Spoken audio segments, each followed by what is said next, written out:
first time they recorded the J. Ram and Billy show, they didn't know whether it would go anywhere or not. All of those recordings, all those hours they spent working tirelessly, have led to this. Another review, this time of a film called The Shawshank Redemption. This is J-Ram. And this is Billy. And this is the J-Ram and Billy Show. And today we're doing yet another retro review, guys. And we're actually going to be doing a review on a movie that, surprisingly, I've not seen. I was very shocked when you said you hadn't seen it already. Yeah, it's just a movie where, I already knew how the plot, unfolded. So I was kind of like, what's the point in wasting my time watching this movie? I mean, it was a good movie, don't get me wrong. Well, I mean, I understand that, but at the same time, it's like, it's an American classic. Yeah. It's definitely one of the best films ever made. Really? You think so? Without a doubt. I don't know. I think it falls flat in a few instances, but I'll can't wait for you to tell me where, because I don't agree with you. Nah. It's overall, it's a really good film. It's just really a small little nitpicky things. Well, maybe we should tell them what we're talking about before we get too far into it. What do you mean? We're talking about the Shawshank Redemption, of course.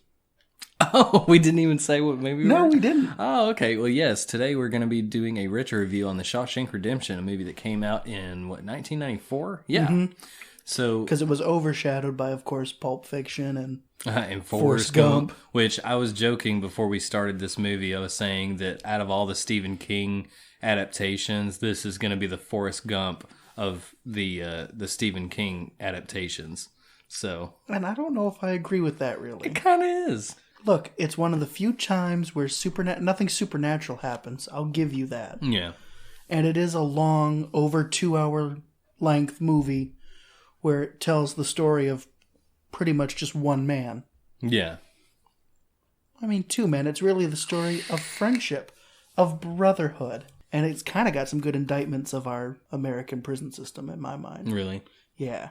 So this movie, surprisingly, it was actually director Frank Darabont's first real solo theatrical release. It sure was. And if that name sounds familiar, listeners, it's because he is behind the Walking Dead TV show.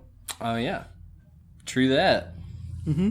That was actually pretty successful up until, the last couple seasons or something? Yeah, I don't know if he's involved with every single season. Well, this movie was based off of the 1982 Stephen King novel, Rita Hayworth and Shawshank Redemption. Novella. Well, but is there a difference?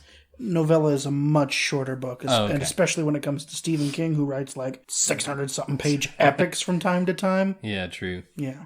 So, basically, this story is covering Andy Dufresne, which is a banker who catches his wife having an affair with another man. Mm-hmm. And so the way that the movie portrays things going is that he gets incredibly drunk, drives over to his, I guess the guy that she's seeing house or whatever, gets really drunk, and he's got a gun with him.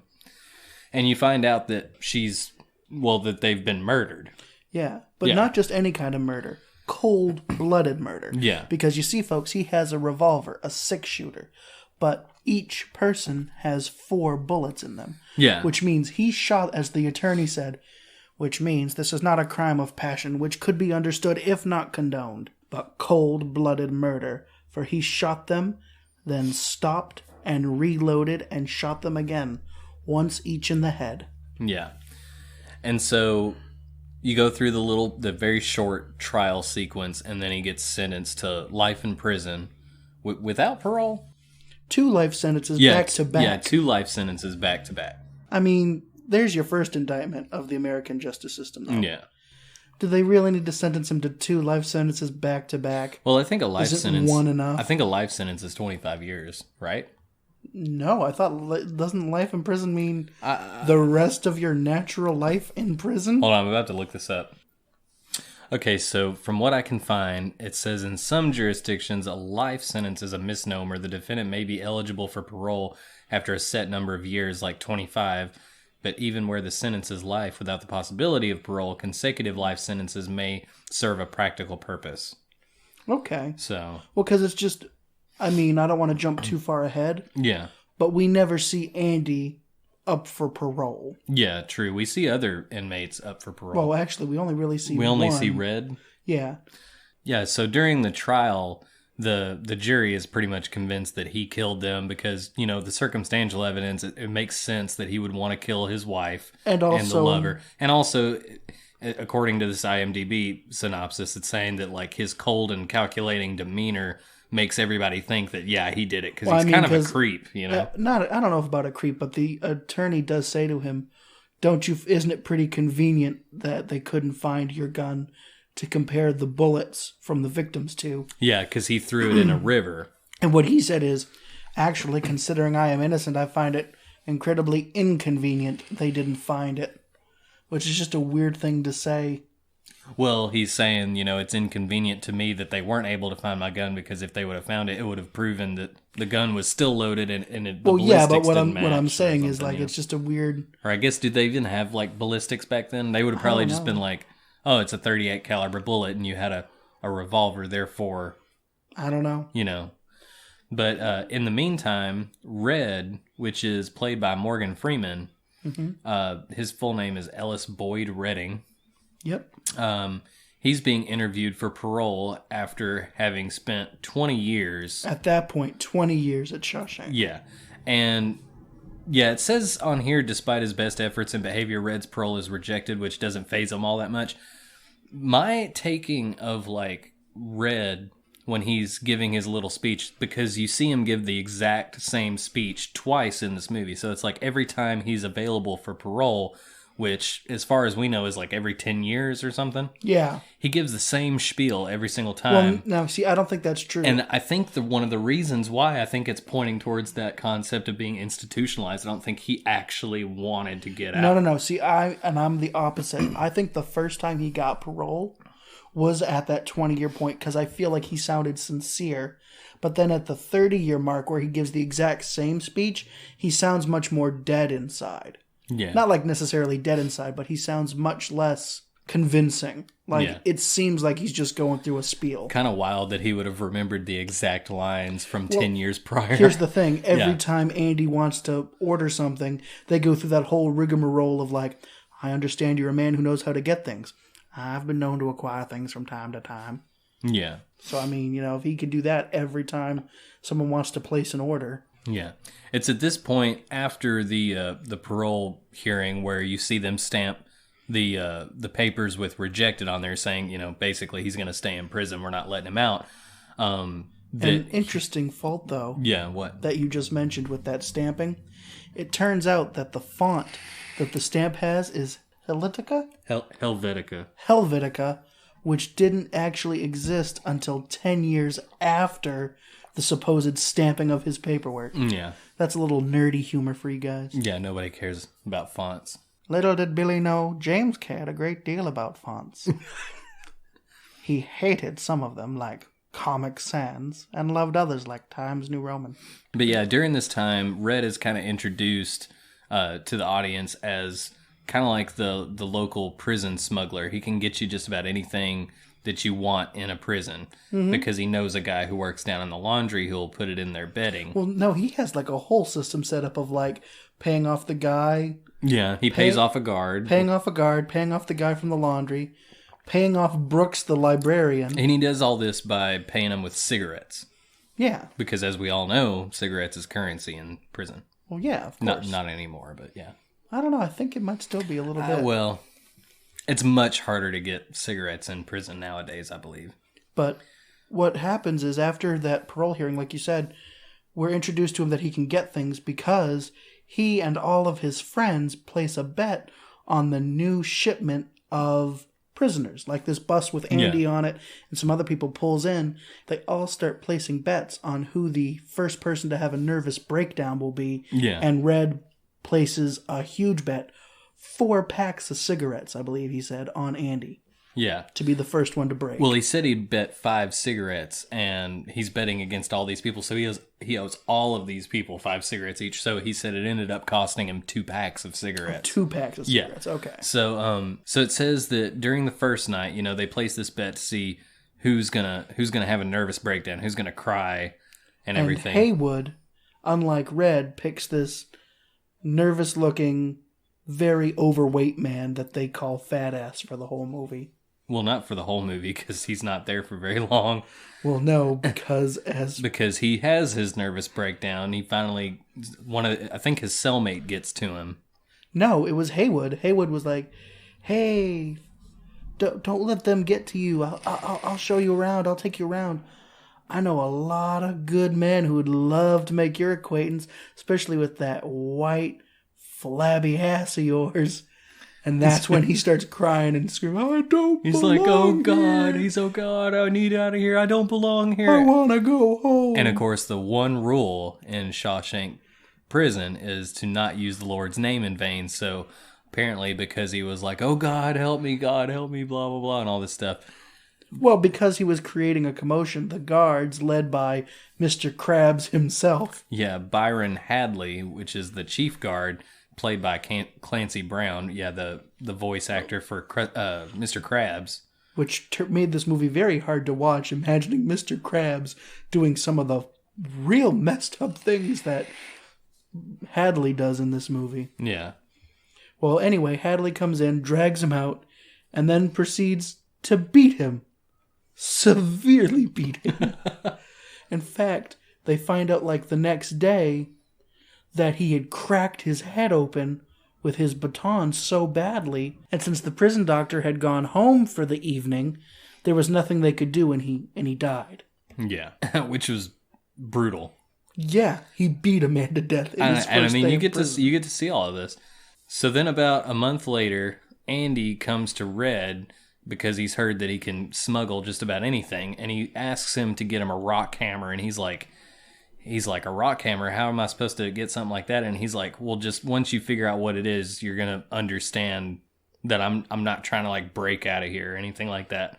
And of course, he gets the rock hammer in later, and he sees that this thing is tiny because Andy has a knack for geology. Yeah, that's his passion, his hobby. Yeah, he likes to sculpt things out of rocks and stuff like that. So he wanted a rock hammer so that he could, break apart these rocks and craft things. Like he ends up building a chess set. He ends up building like little figurines and stuff. Yeah. It was while he was placing the order that Red warned Andy about the Sisters, which is a group of prisoners who like to sexually assault other prisoners, especially their leader, Boggs. Yeah, and Boggs is like the epitome of an asshole and has a big crush on Andy. Yeah. We can't stress this enough. What we're about to talk about is extremely horrific, and if you are sensitive to this material, now may be a good time to skip ahead. Yeah, so he takes him into this kind of like a boiler room type thing. Isn't that? Well, no. What happens is one of the prisoners says that Andy works in the prison laundry, and they said they are low on this type of chemical they're using, so they send him to a boiler room, which is when all the sisters come out and hold him, beat him, and rape him. Yeah, and unfortunately, yeah, because I wish I could say that Andy put up a good fight and the sisters left him alone. I wish I could tell you that. But prison is not a fairy tale. Yeah, they rape him. Yeah. Multiple times. Yeah, constantly over the course of a year or a two? year maybe? Yeah, it's a long because time. They basically say in voiceover that every few months he comes back with fresh bruises. Sometimes he fights them off, sometimes he doesn't. Yeah. And there's kind of this montage where you see them just kind of bum rushing him in different spots. And at one point, he'll try to chase him off with a rake or something. Yeah, he's got a rake and he's in a corner like a caged animal. It was really sad. It's a really rough thing to watch. And that's during the first 2 years of his time there at Shawshank. Yeah.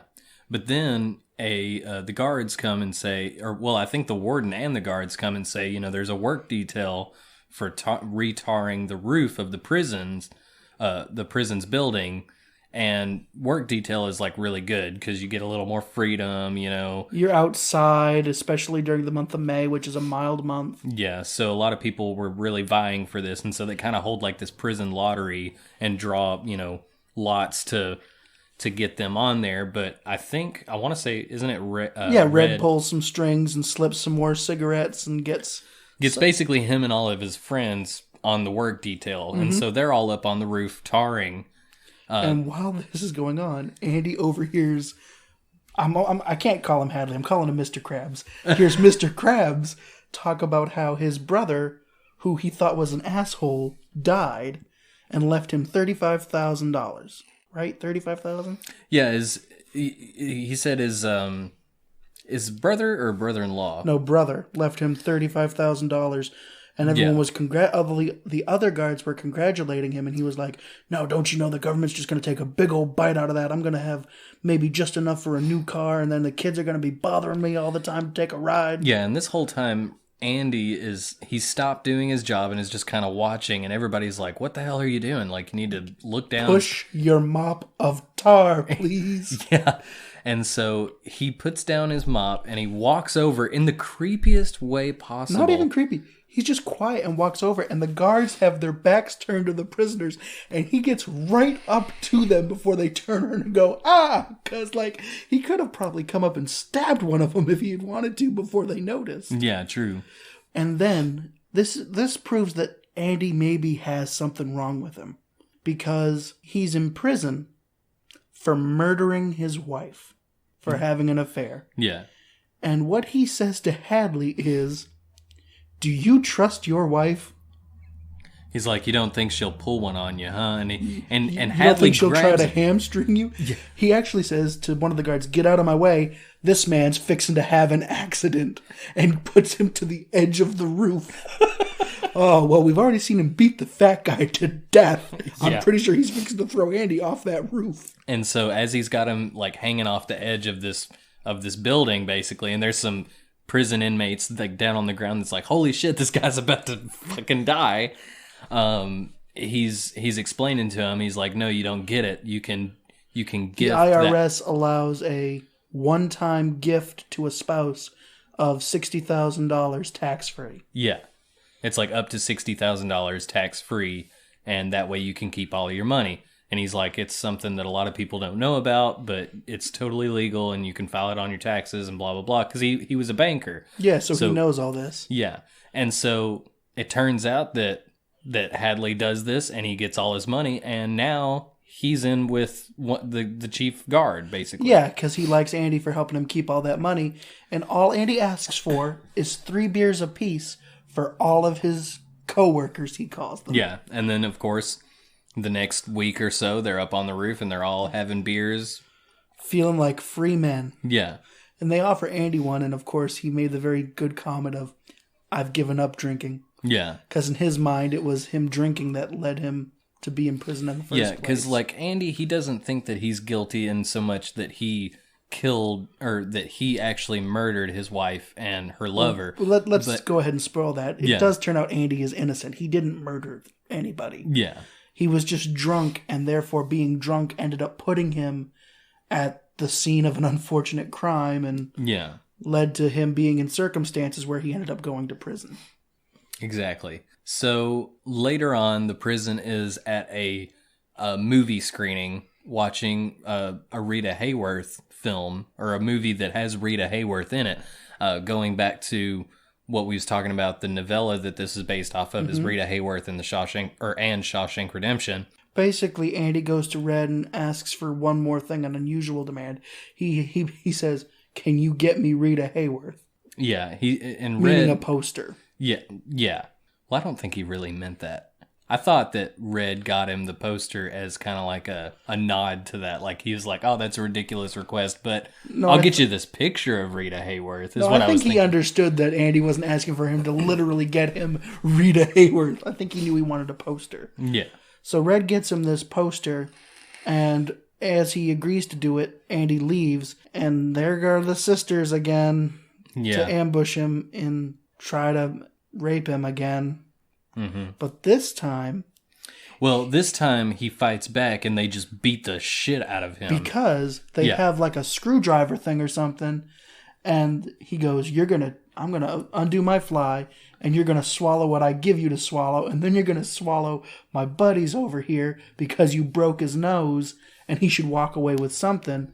And Andy says, you put anything in my mouth, you lose it. I'll bite you. Yeah. And he goes, "No, I'll stab this in your ear." And then he tells them, I don't know if this is a true fact, but he's like, sudden brain injury can cause the victim to bite down so hard that they have to use a crowbar to pry the person's jaw open. Yeah. Basically saying, if you stab me in the head, I'm going to bite your dick off. And they're going to have to remove me with a crowbar.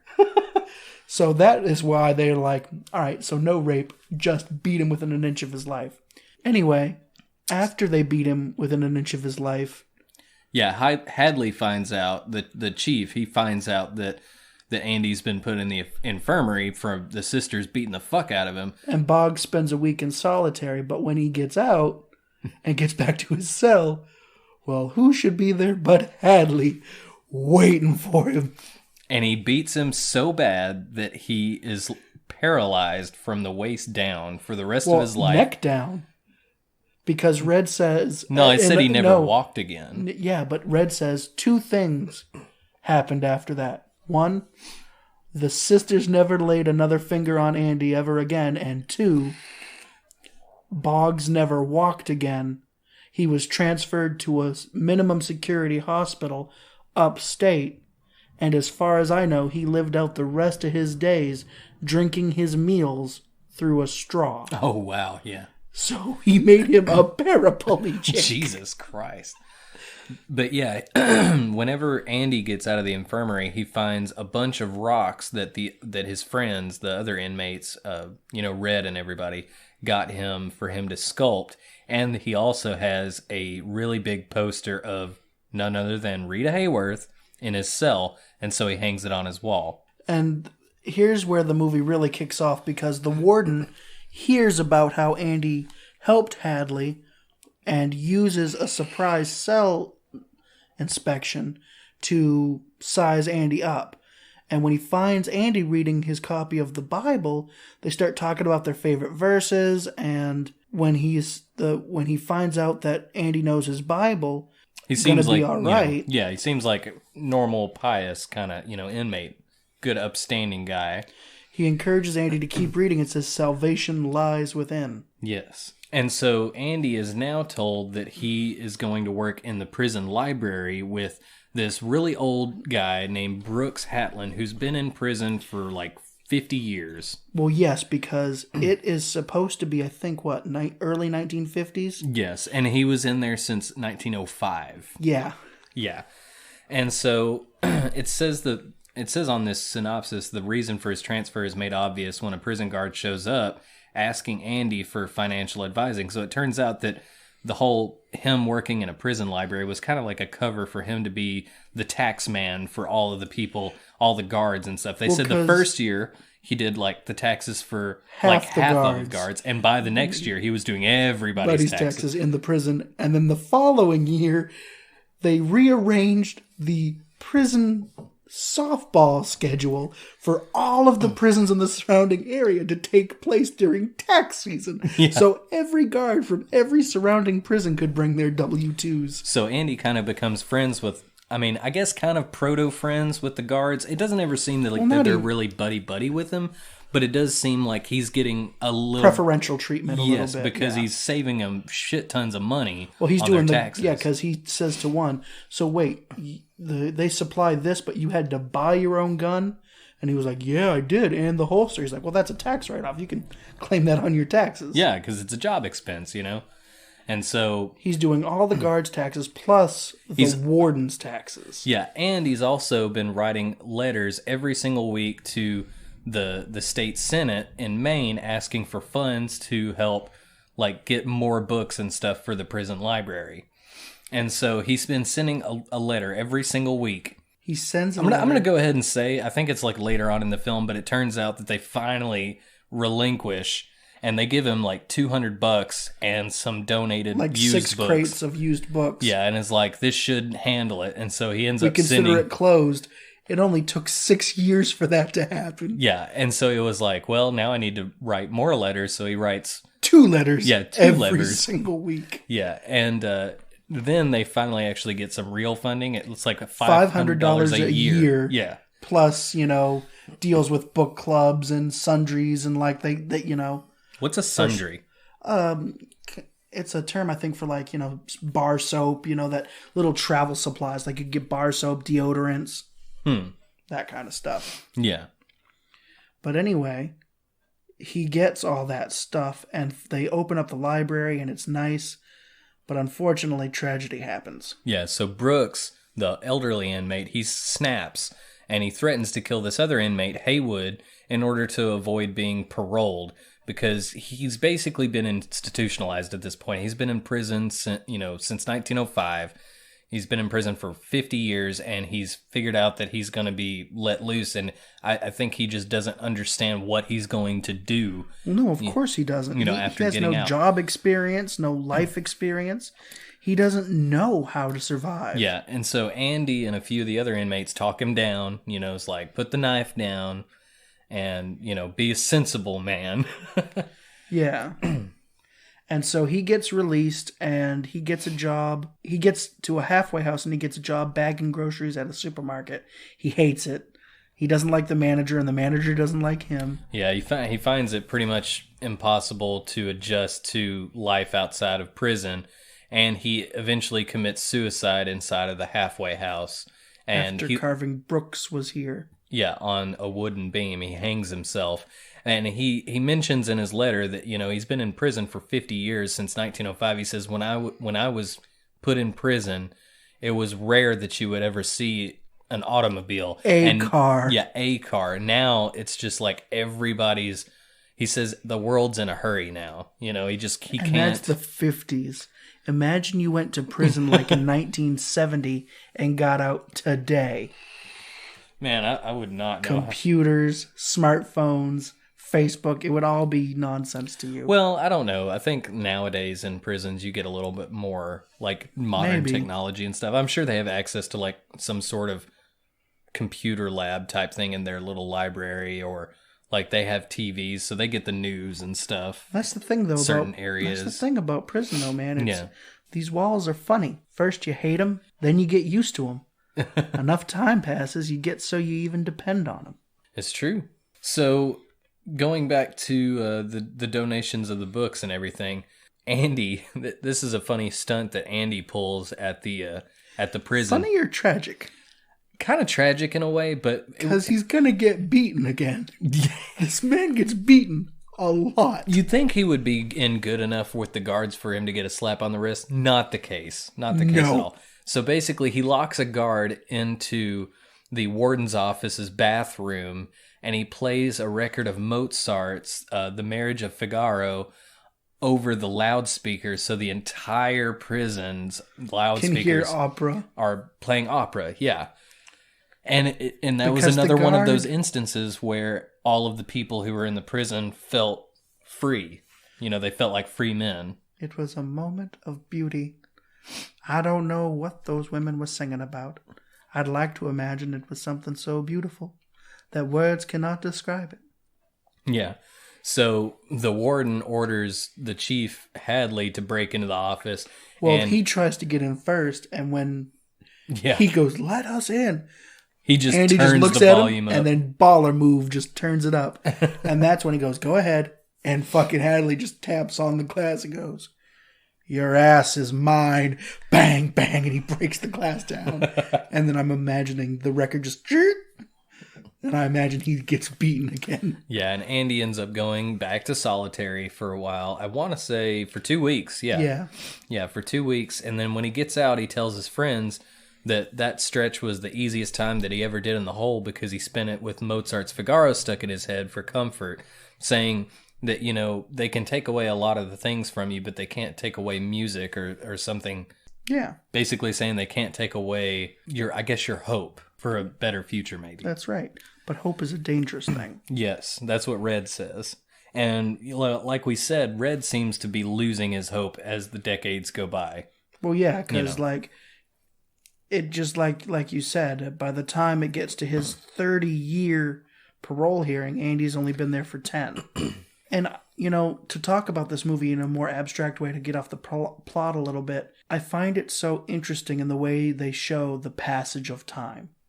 Yeah. Like, they do such a good job at aging these actors where it's barely, it's noticeable, but you don't really stop to think about it much. Yeah. And the fact that it's the passage of time, one of the best ways to show it is Andy, to commemorate Red's 30 years, gives him a harmonica. Yes. Because Red reveals he used to play as a young man. And to honor Andy's 10 years, he gets him an updated poster of a new woman. Yeah, Marilyn and of course, Monroe. During that time, the early 60s, it was Marilyn Monroe. Mm-hmm. So it says about 40 years after the Mozart incident. 4 years, not 40. Oh, 40. Jesus. So it says that about... We were in the retirement home when Andy decided to escape. 40 years. It's fucking 80-year-old man crawling through shit pipe. All right. So it says about 4 years after the Mozart incident, the state Senate finally comes to the conclusion. This is what we was talking about earlier. Yeah, where and they that's give where him, they send him the annual money and way more. And he names the library the Brooks. Yes, after the older inmate who killed himself after he got released. So with the enlarged library and more materials, Andy begins to mentor inmates who want to receive their high school diplomas. And one of these inmates is Tommy, right? Not yet. Not yet. We haven't got there. Because the warden decides to profit from all of Andy's knowledge and starts developing... He basically develops the scheme that to the public sounds amazing and gets him in magazines and stuff. Yeah. Where he basically comes up with work furloughs of where he will put prison inmates to work on public projects, which of course he's able to win because he basically has slave labor. Yeah, so he's able to undercut anyone else.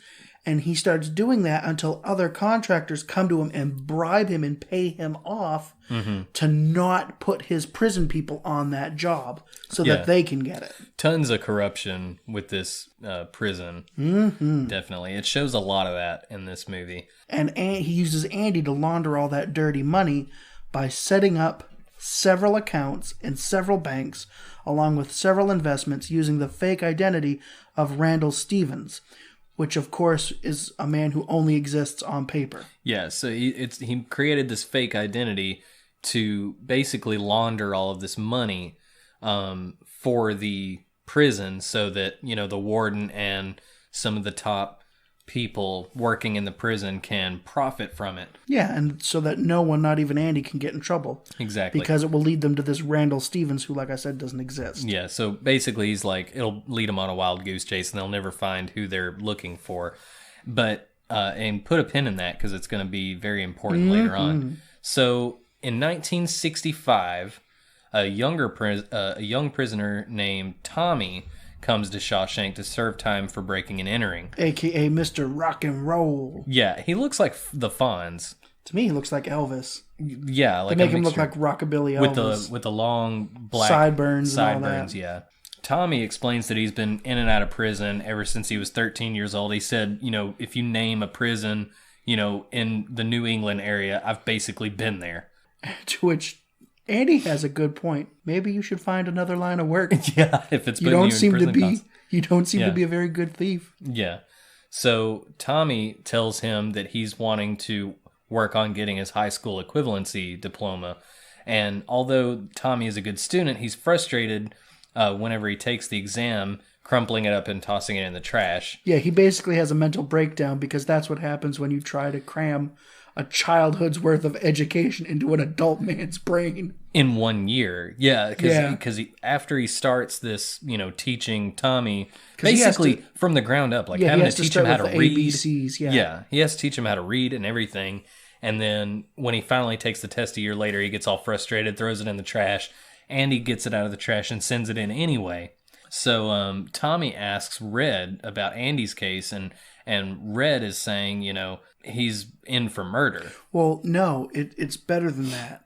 He sends it anyway. It comes back. No, but this is after he's already in solitary. I know that he finds out. I thought he didn't tell him the story until after he passed high school. No. Okay. Well, anyway, yeah, as Billy was saying, Tommy explains how he knows that Andy is truly innocent because he was in a different prison with another man who boasted about having killed a man who was a pro golfer at this country club he was casing. Yeah. And he killed that pro along with his lover. Which turned out to be Andy's former wife. So they pinned it all on Andy. Yeah. He said basically he got lucky because the ex was drunk and they pinned it on him. So basically he like had confirmation like Andy's completely innocent. And that surprises everyone in the prison because when Andy tells them from the get-go he's innocent, Red is like, oh, well, yeah, of course you are. Don't you know? We're all innocent here. Yeah. So he tells Andy about this, and so Andy goes to the warden expecting him to help him get a new trial with Tommy as a witness. And the reaction from Norton is completely contrary to what Andy had hoped for. He's basically saying, he would never... Tommy's faking the story. I can't believe you got taken in. And Andy's like, it doesn't matter. With this, I could get a new trial and we could see what happens. Yeah. Why are you being so obtuse?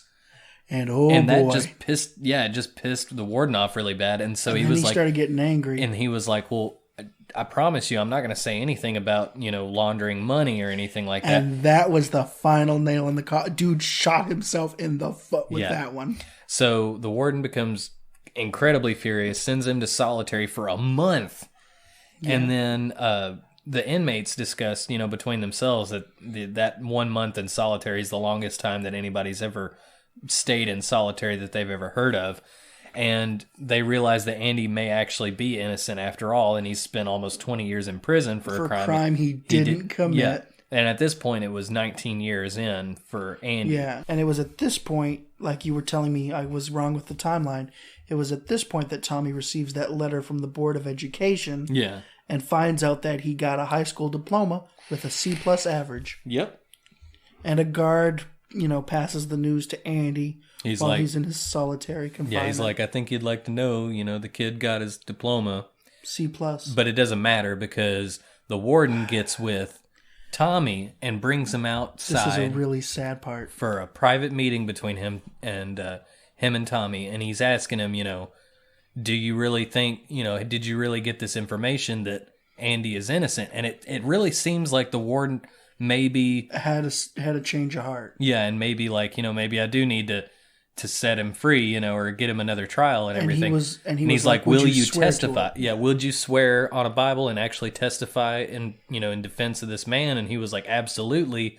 And he just nods to a prison guard, and the prison guard shoots him in the back. Not to a prison guard.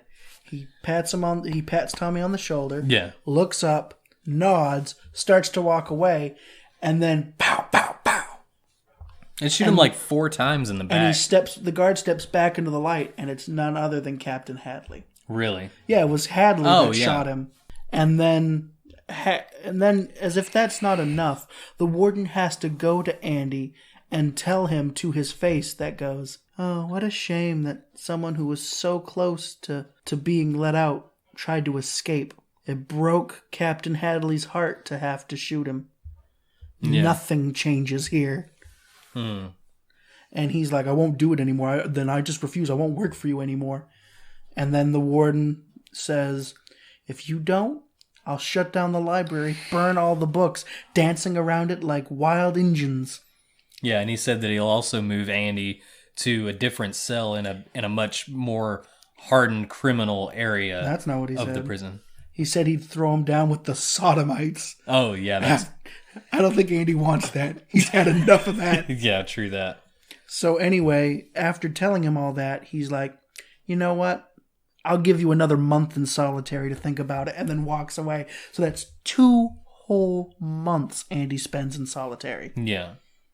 So he kind of loses his mind. After this point, it seems as if Andy has kind of lost all hope. He just kind of has this blank expression on his face throughout almost the rest of the film. More so than normal. Oh, yeah.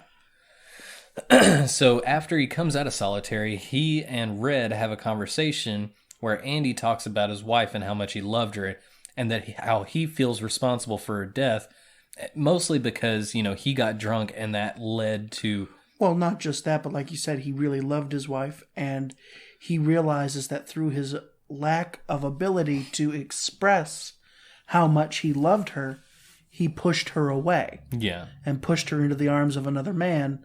And so while he didn't, like you said, while he didn't pull the trigger, his actions kind of led to the circumstances that led to her being murdered. Yeah, and also him basically losing his life in prison. But then he tells Red about this town in Mexico that's on the Pacific coast called Zihuatanejo, which is a beach town in Mexico where he'd like to live the rest of his life, and he'd like to have a hotel and a boat. You know, he's got these dreams of the life that he would have. Pretty simple dreams. Like, he literally just wants to manage a hotel and own a boat. That's kind of it. Just it's a very simple life. Yeah, financial freedom and a nice place to live. Hell yeah, I'd take it. I mean, would you want to live in Zihuatanejo? Yeah. Yeah. A place with no memory. You know what the Mexicans say about the Pacific Ocean, Red? It's a place that has no memories. But yeah, Red's basically like, well, he asks Red if he'd like to join him, and Red's like, no. He believes that he's too far gone like Brooks. And he criticizes Andy for allowing Hope to mess with his mind. And basically Andy says, without Hope, you end up like Brooks. Mm-hmm. Because that's why Brooks ended up killing himself, is because he lost all hope. He had no chance of ever actually being rehabilitated. You know, yeah. He spent too much time in the pen, got institutionalized, and he said, without hope, you become institutionalized. You become the person that loses his life. Because you only have two choices. Yeah. You can either get busy living, or you can get busy dying. Exactly. Whatever the fuck that means. I don't see how you don't understand it, dude. It's I don't very see clear. it as a very profound quote. I mean, I know is, people think it is, but it's just... Because it simplifies and boils down almost all of philosophy into one sentence. I guess so. You can either get busy living your life and trying to live your dreams, or you can just spend your time just getting ready for death. You can either actually go out and live life, or you can just while away your time just looking to death. Yeah. But he asks, after that quote, he does ask Red if he knows where Buxton, Maine is, and Red says yeah, and he tells him about a very specific hayfield where there's a large oak tree, which is where he made love to his wife for the first time and then proposed kind of unnecessary to her. Detail. He opens up. This is all part of why Red is really worried about him, because Andy just starts sharing all of this personal information about himself. Yeah. That he's never said before. And he tells him how there's like this volcanic rock that shouldn't be there, but it's there at the north end of a giant stone wall where the oak tree is.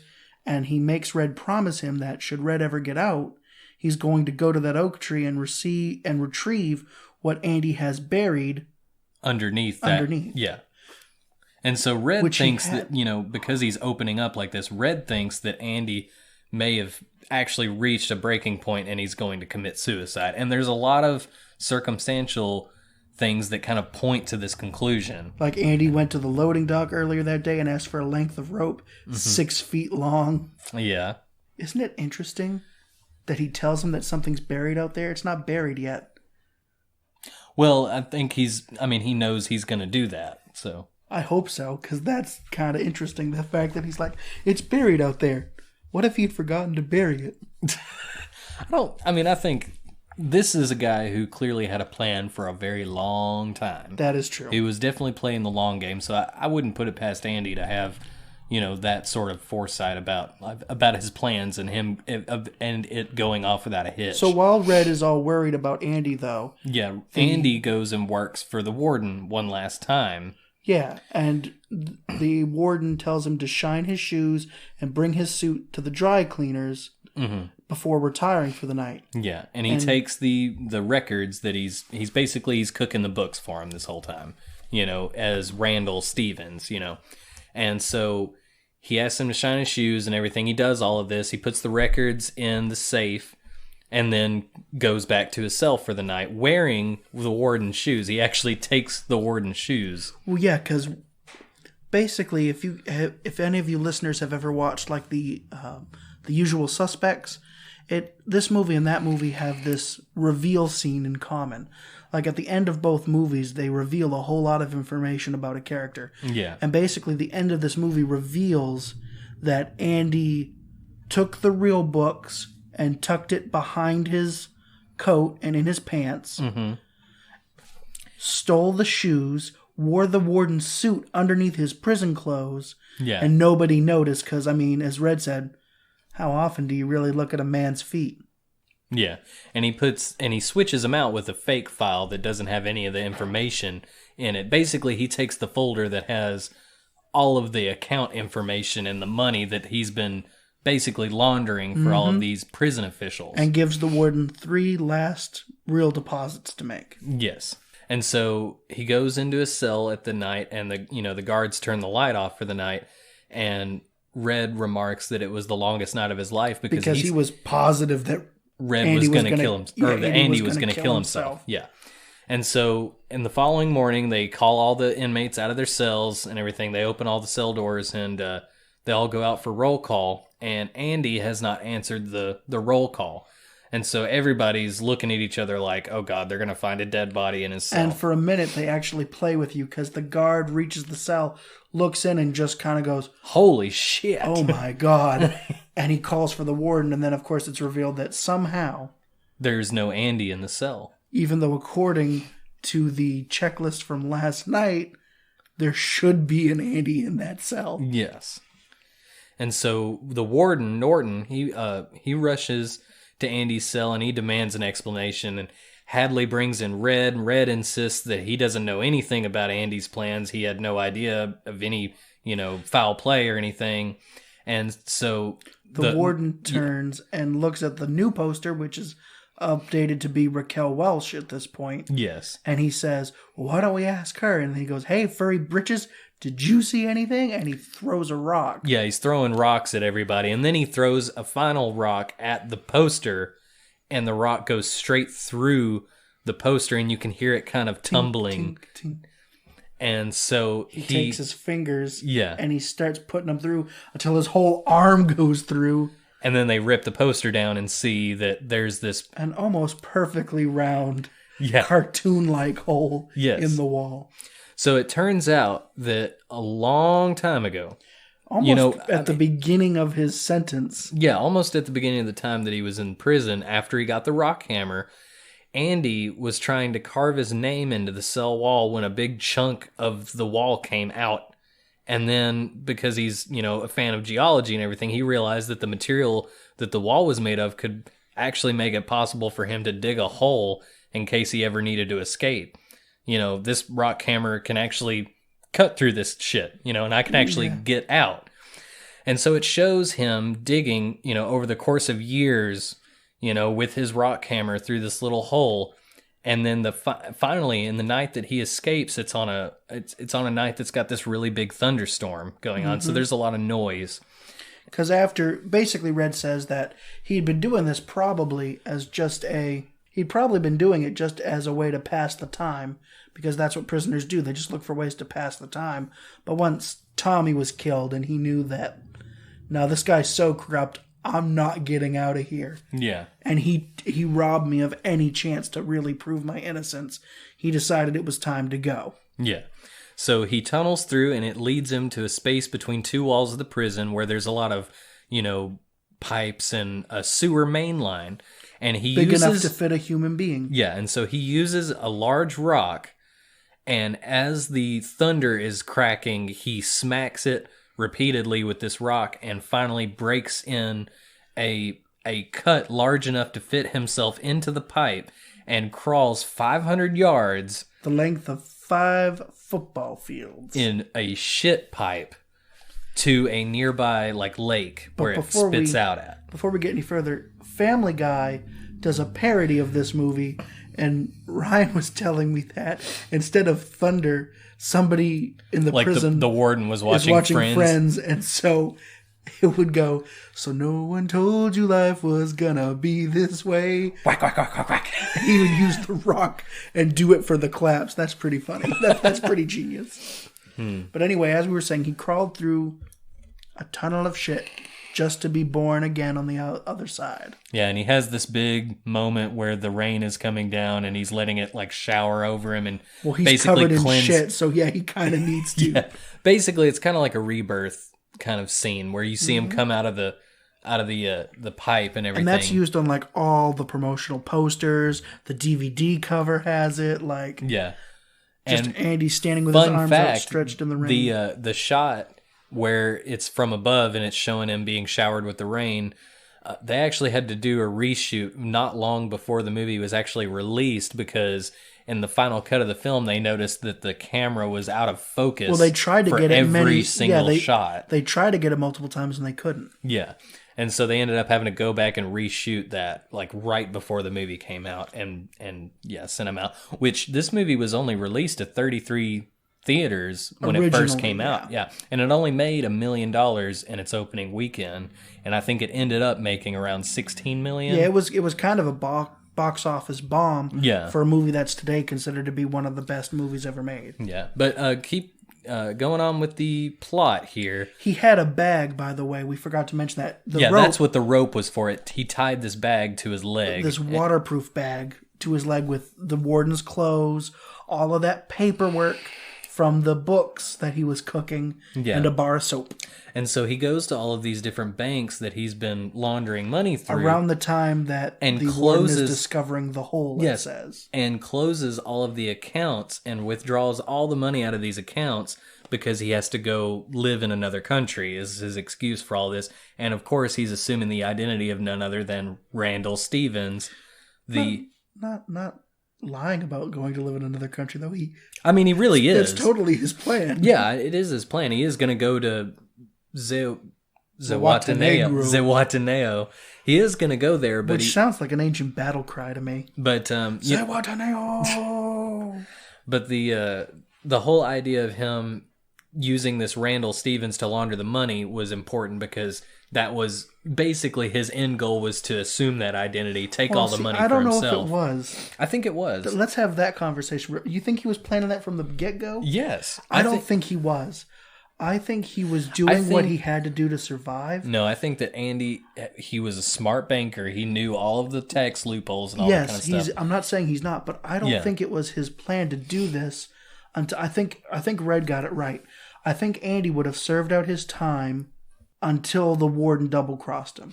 I think once the warden killed Tommy and he realized that he was never going to get to prove his innocence, that he was like, well, it's time to go. And he just stuck it to him.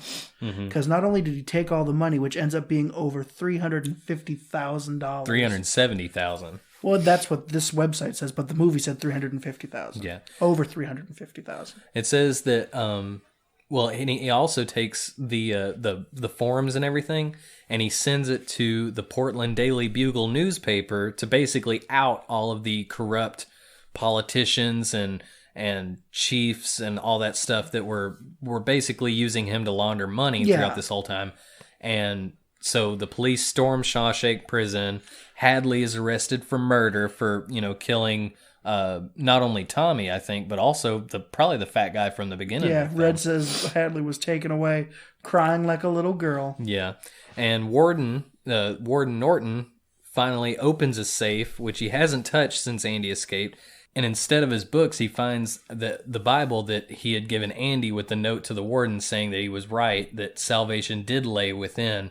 And so he opens it to the book of Exodus and finds that there's a perfect cutaway for the rock hammer that he had smuggled at the beginning of his sentence, showing him, haha, this has been under your nose this whole time. And then, of course, the warden kills himself. As they're coming for the warden, he gets his own revolver out, loads it up. You think he might be fixing to commit suicide by cop. Yeah, because he's loaded the gun with all 6 bullets. It looks like he's about to... And he's aiming it at the door, waiting for them to come in. Yeah. And then he just turns it on himself at the last moment and blows his own brain out. Yes. And Red says, I'd like to think the last thing that went through his head before the bullet was how Andy could have ever gotten the better of him. Yeah. And so shortly after, Red receives a postcard from Fort Hancock, Texas, which is right across the border from the town in Mexico that Andy said that he was going to. And I don't know if it was right across from the town or if it was just right on the border. It was right across the border from where the town was on the Pacific coast. It's like... Why would he want to go that close to the U.S. border, though? What do you Seems mean? like he'd want the town he escapes to be a bit further away It from wouldn't the matter. US. It's still across a border. Okay. I mean, yeah. I would pick somewhere a little further away. I mean, if it was me. there are a few little plot holes, like how would he have a passport? How would he able to be legally employed in Mexico? At this time in history, I don't know if it was necessary, because I know to like get to Canada, you didn't need a passport for a long, long time, and maybe it was similar with Mexico.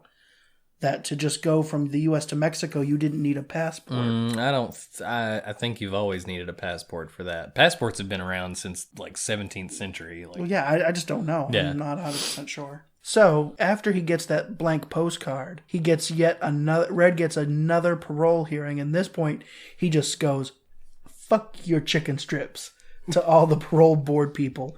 Well, not really. I mean, he just tells them, like, rehabilitation's a made-up word to justify their job. And he goes on about how he regrets his actions of the past, not because he's in jail, but because he knows how wrong it was for him to do what he did. And then he closes by being like, he has to live with that for the rest of his life, and asks the board to stop wasting his time and leave him alone. And, of course, that's when his parole is finally granted. Yeah, which doesn't really make a whole lot of sense to me. It's like, oh... So by flipping him off and insulting him, they're like, rehabilitated. Yeah. So after Red gets out, he follows Andy's instructions, and he... Well, not at first. Yeah, not at first. Actually, he does pretty much the same thing that Brooks did when he got out, and was basically put into like a halfway house and employed as a bagger at a grocery store, and... He was put into the exact same halfway house pretty much, and the same grocery store. He was pretty much having all the exact same problems that Brooks ran into, and it was starting to lose hope as well. And he even had the same thoughts of, maybe I should rob this store and so I can go back to prison. Yeah, just buy a gun and break parole. Yeah, because, I mean, he's been thinking about all this, but then at the same time, he's like, I need to hit Andy up on what he told me. And I need to fulfill that promise. Yes, so he goes and follows Andy's instructions, hitchhiking to Buxton, and he finds the stone wall that Andy was talking about. And he also finds the volcanic ash stone, and underneath it is actually a small box that has a large sum of cash in an envelope and a letter to him saying, you've come this far, why don't you go a little bit farther? And it's basically inviting him to come to Zihuatanejo, Mexico. Because I could use a good right-hand man to run this hotel. Exactly. And so the movie ends with Red being on a kind of like a Greyhound bus heading towards Mexico, and just giving a voiceover saying like, "I hope I make it. I hope I see him one day," and then the credits roll. Well, not really. That was how they were gonna roll. Yeah, and honestly, in my opinion, I think it should have been like that. A little bit more of an ambiguous ending. No, but thank you. Test audiences hated it, and so they actually shot a sequence where you see on the beach Red walking up to Andy, who is kind of waxing a boat, and Andy looks and sees him, and it's wordless. They kind of see each other, and then there's where the camera pans up away from them, it's just a faraway shot of them. You just see them embrace. Yeah, you just see them embrace, and then because the movie ends. The actors wanted that, and even one of the executive producers was like, no, this is the right ending. Yeah. So that was The Shawshank Redemption. James, what do you think about this film? James took a moment to gather his thoughts on this classic piece of cinema, and it changed him so much. Would he crawl through 500 yards of sewer pipe for a crime he didn't commit? Would he have the constitution to survive years of rape and beating? Probably not. Probably not. No, I would probably kill myself once I was getting raped every other day by these sister people. I mean... I'm just saying. Or fight back. Sometimes Andy just walked away with a beating. It wasn't rape every time. I don't know. It wasn't rape every time. Sometimes he fended him off. He says it in the voiceover. It's like sometimes he fought him off. Yeah. Other times, not so lucky. But no, if I had to sum up my thoughts, I think this movie, it can be a difficult watch. It can present you with many philosophical questions to debate and think about. But overall, I think it's one of the few movies where I think everyone should genuinely watch it. Yeah. Like, I understand with the movies we've done, like, I understand if not everybody watches the Friday the 13th series or Thanksgiving, or some of the other films we've done. But this is one I genuinely would recommend everyone who listens watch. Yeah. I think that I think this movie is really good. I hadn't seen it before tonight, But having watched it, I can understand why people like it so much. It's a good revenge story in one aspect. It's in the title, but it's a redemption arc for a few characters.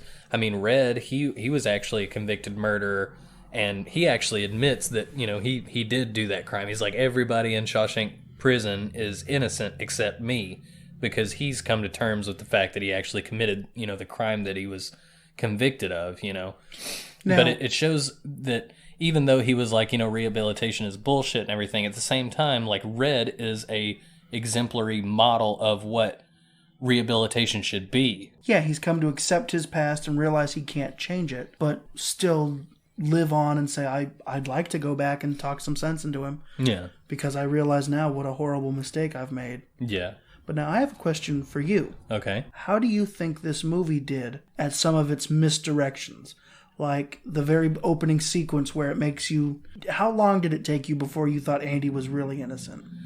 I mean, I kind of already knew the plot of the film before I came into it, because like I've said in a lot of the previous retro reviews that we've done, that, even though I haven't seen some of these films, like, that's so ingrained in pop culture and everything, like, I know how the movie is. Like, although I wasn't 100% sure that Andy was innocent, I knew that Andy would get out of prison with his great escape. Like, I already knew the big twist at the end of the film. But as for him being innocent, I was starting to wonder after watching it, like, how is he innocent? Like, he's at the crime scene, he's really drunk, he's got a loaded gun in his hand. All of these things was like, yeah, it pretty much points to Andy being the one that killed his wife and her lover. It just seemed like it made the most sense.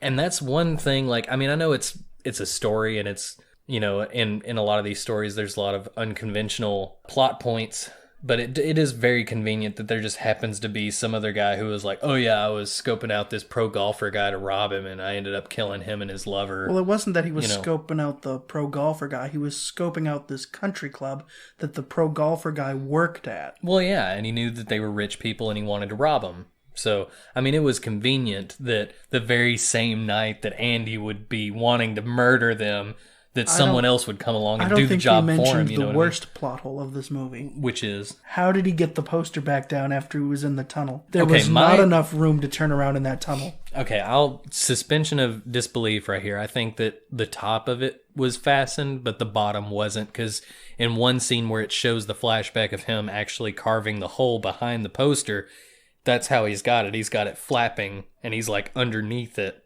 from the bottom. Like, the top is fastened, but the bottom isn't. Yeah, but how does he keep the poster from rolling up? What do you mean rolling up? A poster doesn't roll up. It's not a projector screen. It's just a poster. You just fasten the top with the thing, and it just lays flat over it. If the poster comes rolled up in a tube... I mean, he could flatten it before he hangs it up.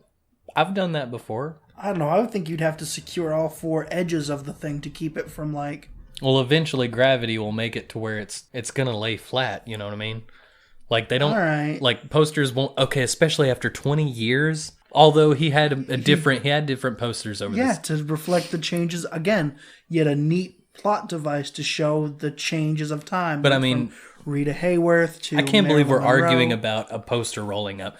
You can basically just bend a poster the opposite way until you negate the curl of it. You know what I mean? No, I don't. I've never had a poster. What? I've never owned a poster. What kind of nerd like you does not have a poster? You've never had like a Star Wars poster or anything like that? You big fat nerd? But out of this, I'm going to go ahead and do the traditional rating. I think this movie is... 1 out of 5 cause? What? No. What? Jake the Bird. We didn't talk about it. Brooks, the character of Brooks was actually based on a real-life prisoner called the Birdman of Alcatraz. And he has at one point we see a baby crow in his jacket named Jake that he's going to take care of until he's big enough to fly. And then we see Jake again as a fully grown crow still living in the library. Yeah, and he ends up setting it free whenever he gets his parole too. Yeah. It's a somber moment. Yeah. Because you complained that all we heard was that crow. Yeah, I completely forgot that he was like the same guy from the beginning where he's like, are you going to eat that maggot that you just pulled out of your food, your prison food? That was disgusting. Have it for Jake? Yeah. But if I had to rate this film out of 1 out of 10, I would say a 9 out of 10. It's a very good film. I would say... But I stand with my... You said a 9.5? Mm-hmm. I will stand with my assessment that out of all the Stephen King films, this is the Forrest Gump of Stephen King films. Not the Green Mile, huh? No, not the Green Mile. Just because it's got Tom Hanks in it doesn't make it the Forrest Gump. It's the narration. It's the narration part that really does it. Yeah, but it's Forrest Gump is somebody telling their story. This is just Red telling somebody else's story. Whatever, same difference. There is a difference. It's also bolstered Morgan Freeman's career, Well, especially in narration. This is what turned him into Mr. Narrator. The March of the Penguins. But we hope that you enjoyed this episode of the J. Ram and Billy Show's Retro Review. If you like this, definitely share it with people that you know. If you're listening on Apple Podcasts, definitely give us a review on here. We would love that. Yes, we would. I know that the audio quality on this recording is probably going to sound a little different from what we usually do because we're actually recording on a different device today, but we hope that it was still tolerable for you. It has probably got a little bit more room noise that we probably want, but we'll make it through. I can hear it in my headphones, definitely. Okay. Either way, if you haven't already, check us out on Facebook at www.facebook.com/jramandbillypod. You can also find the link to our YouTube channel in the description. And as always, This is J Ram. and this is Billy. Good night.